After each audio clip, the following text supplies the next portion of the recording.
একটি ভোট কেন্দ্রের স্বাভাবিক কার্যক্রম চলাকালে হঠাৎ করেই দুর্বৃত্তের অনুপ্রবেশ, শান্তিপূর্ণ ভোট গ্রহণে বাধা, ব্যালট বাক্স ছিনতাই এবং বিশৃঙ্খল পরিস্থিতি সৃষ্টি।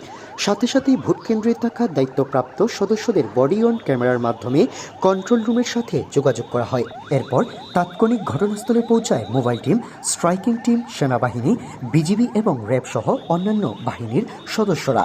পরে তাদের উপস্থিতিতে স্বল্প সময়ে লাঠিচার্জ, গান গ্যাস ও সাউন্ড গ্রেনেড প্রয়োগের মাধ্যমে পরিস্থিতি দ্রুত সময়ের মধ্যে নিয়ন্ত্রণে আনা হয়। দর্শক, এতক্ষণ যে দৃশ্যটি দেখছিলেন সেটি ছিল মৌলভীবাজারে যৌথ বাহিনীর একটি মহড়া।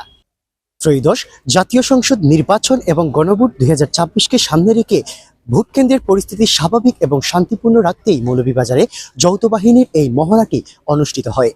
যে কোনো ধরনের অপ্রীতিকর ঘটনা এড়াতে সার্বক্ষণিক প্রস্তুত থাকবে এই আইনশৃঙ্খলা বাহিনীর বিশেষ টিমগুলি। S M Fazlu, NR media, Moulvibazar.